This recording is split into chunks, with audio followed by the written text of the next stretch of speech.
नमस्कार माझ्या बालदोस्तांनो, मी दीपाली पाटील माझ्या E2A अर्थातच एज्युकेशन टू ऑल ह्या यूट्यूब चॅनलवर तुमचं सगळ्यांचं स्वागत करते. विद्यार्थी मित्रांनो, आपण इयत्ता तिसरीच्या डेज ऑफ द वीक ह्या इंग्लिश पुस्तकातील एक कविता बघत आहोत. Days of the week. Week म्हणजे आठवडा, WEEK वीक. लक्षात घ्या मुलांनो, WEAK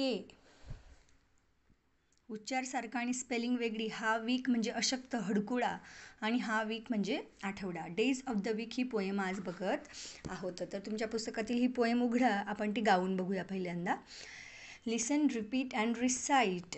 मग आता मी कविता गाते, तुम्ही ऐका, म्हणजे चालती पाठ होईल. आणि इथे बघा, प्रत्येक पिक्चरवरती डेज ऑफ द वीक आठवड्याचे वार लिहिलेले आहेत, मंडेपासून तर संडेपर्यंत.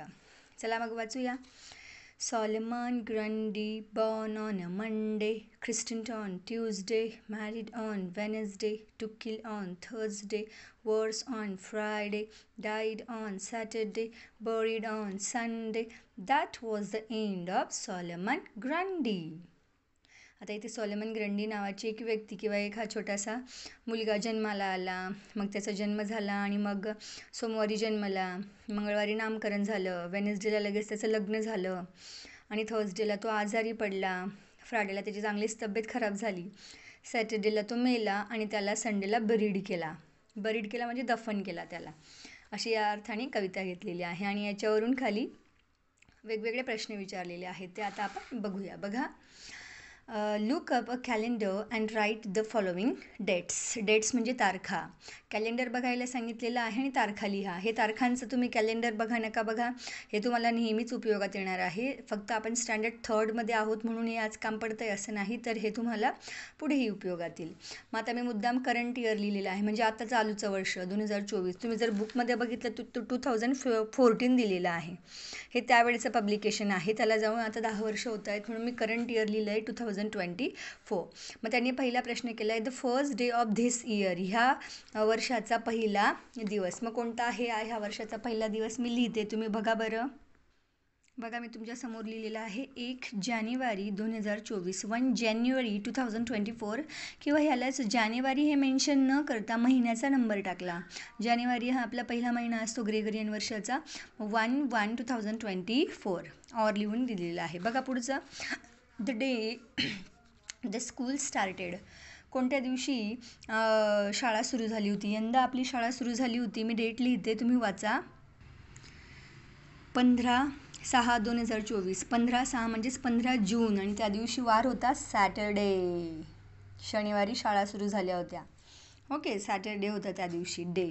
ओके, बघा पुढचं, द रिपब्लिक डे. प्रजासत्ताक दिन किंवा माझ्याने संविधान लिहून झालं होतं, पण संविधान दिवस नोव्हेंबर महिन्यात असतो. रिपब्लिक डे, प्रजासत्ताक दिन किंवा गणतंत्र दिवस. कोण सांगतं बरं, गणतंत्र दिवस कधी असतो आपला? आठवतं आहे का? 26/1.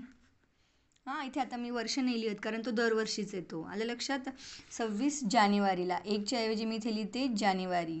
जानेवारीची स्पेलिंग 26 जानेवारी, JANUARY. ओके, मग पूर्ण लिहिलं. तुम्हाला विचारलं की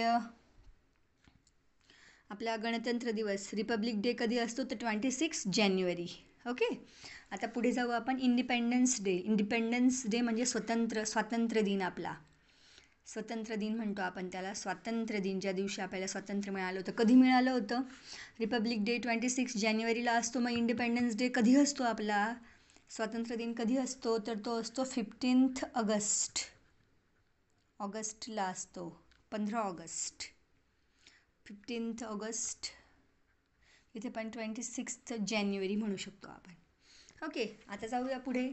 the last day of this year. This म्हणजे हे वर्ष, या वर्षाचा शेवटचा दिवस. जसं फर्स्ट म्हणजे पहिला दिवस विचारला आहे, तर लास्ट डे. मग तुम्हाला कॅलेंडरमधील शेवटचा महिना माहिती असला पाहिजे, तो असतो डिसेंबर.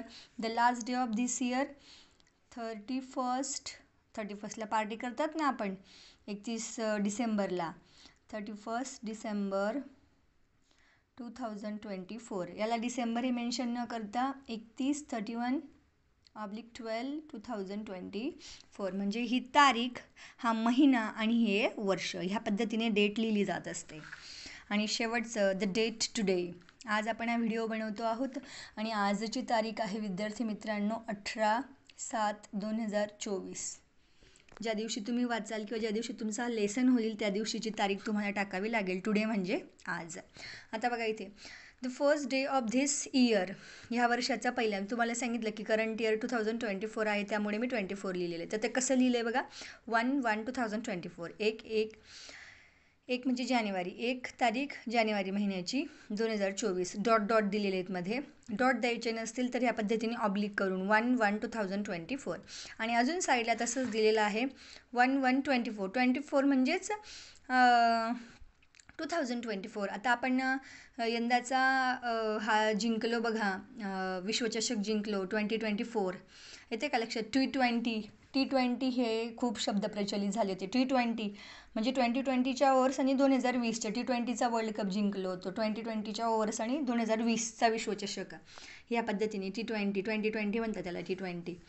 आणि 2/1/24 ऑब्लिक करून 1/1/24. तर या अनुषंगाने आजचा आपला हा डेट आणि वीकचा हा व्हिडिओ आवडला असेल तर लाईक, शेअर आणि सबस्क्राईब करायला विसरू नका. भेटूया उद्या पुढल्या व्हिडिओत. Bye bye.